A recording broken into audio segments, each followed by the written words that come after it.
Video ang gune. Asa na to? Judy ay.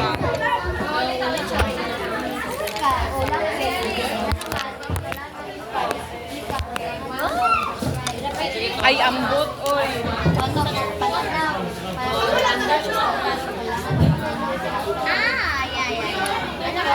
Sunugan ako. Sunog.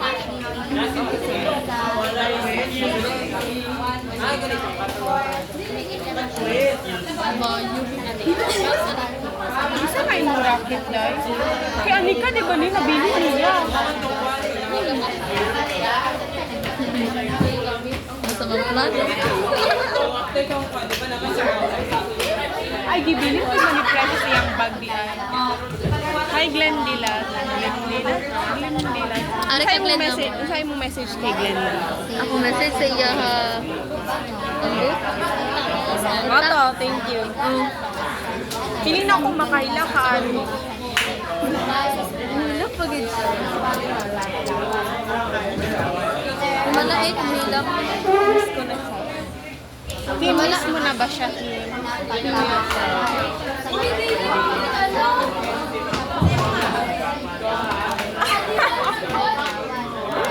Wala ko gitel. Miss na ako siya. Pero miss ka ba?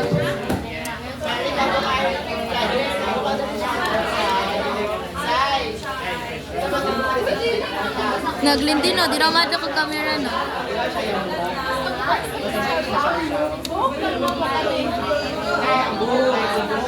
Gusto ko siya ibutang, but... Tulugon. Ay, dapat maging pa baby girl. Tatatong istorya good lang. Na, medyo pa.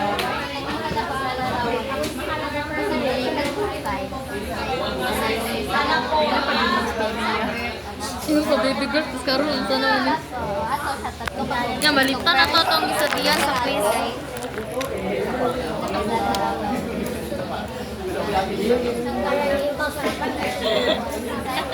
Parang gusto dihan. Tungkol sa deskriptibong tekstong deskriptibong Anong iba pang ano kasabihan? meron tayong Word, salita sa tekstong deskriptibo. Ito ay na ang tekstong deskriptibo o kilala rin sa tawag na paglalarawan. may lima tayong ano ewan. Ay, apat na sangkap. Nasangkap. Apat na kasangkapan sa paglalarawan. Ano ang mga iyon? Ang unang ika, detalye, tapos pananaw, lastly,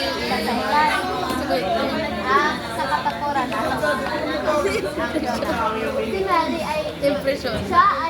Perfect. Ako naman, ang paglalarawan ay may tatlong uri. Ito ay ang karaniwang paglalarawan, masining na pagpapahayag, at teknikal na paglalarawan. At may lima tayong Apat lang. Ay, Sa apat. tekstong paglalarawan. Apat na tekstong paglalarawan. Meron tayong tao, tauhan, lugar, at pangyayari. Tapos, mayroon tayong ilang cohesive devices. Basta kayo na magbilang. Basta lima. Referensya or reference. Napapabilang dito ang anapora at katapora. Tapos, substitution or substitution, ellipsis, pangugnay, at ang panghuli ay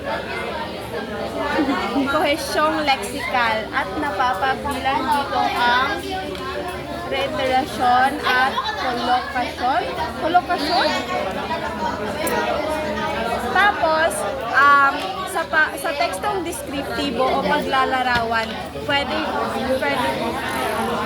May lima sa tayong paglalarawan, pwede kang gumamit ng mga sensory details at figures of speech.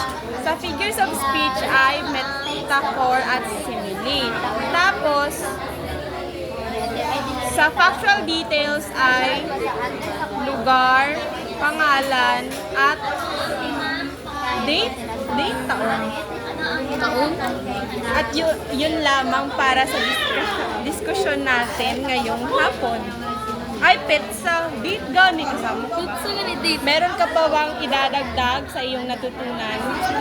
Wala. Ah, meron. May 5 tayong ano yun. Pandama ba tawag doon? May 5 tayong pandama. Ano yun?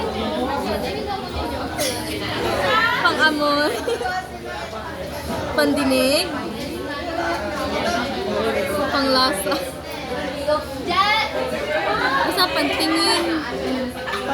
Paningin. Paningin. Pantingin. At ang panghuli ay Ang panghuli ay pandinig.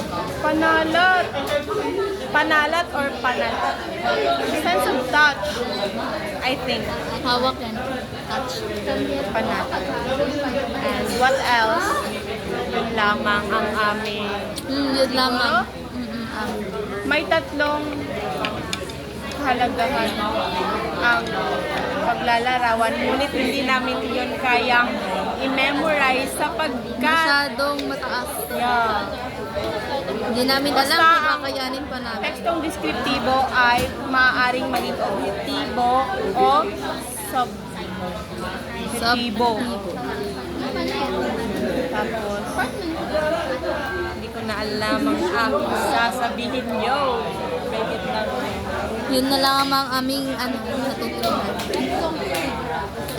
At wala na kaming ibang natutunan, kundi yun lamang.